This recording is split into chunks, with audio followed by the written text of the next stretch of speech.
25 November. Deur Christus te aanskou, word ons soos hy. Ons moet die oog voortdurend op Jesus verstig. Die oog verstig op Jesus, die leidsman en volëinder van die geloof. Hebreërs 12 vers 2. Baie van die jong mense treur omdat hulle nie bekwaam is om die een of ander groot werk te doen nie. En hulle begeer die talente waarmee hulle wonderlike dinge sal kan doen. Maar terwyl hulle hul tyd met ydelle verlangenis verkwis, maak hulle 'n mislukking van die lewe. Hulle verwaarloos geleenthede om op hulle lewensweg liefdedade te doen. Ag, wou u maar aan die dinge dink wat vir u die vrede aanbring. En wou u liefde, u gedagtes, u tyd, u diens aan Christus wy.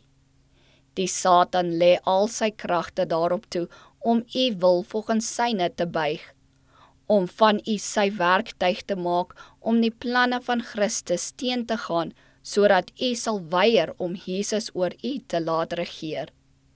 Hoewel u weet, God het die wêreld so lief gehad, dat hy sy enige gebore seun gegee het, sodat elkeen wat in hom glo, nie verlore mag gaan nie, maar die ewige lewe kan hê.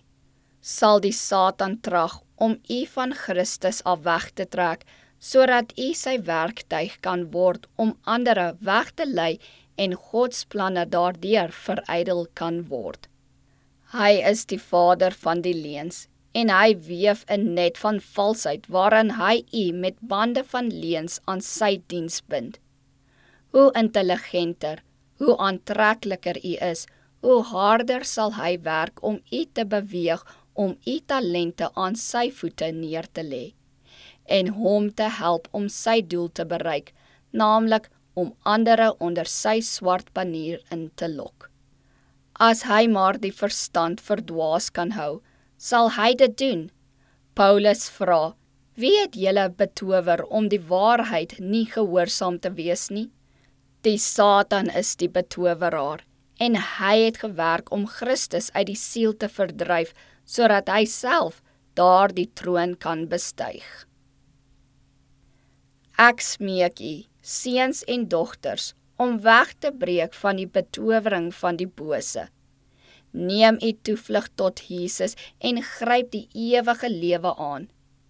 Neem u elke dag voor dat u na aan God sal bly, die oog verstig op Jesus, die leidsman en volëinder van u geloof.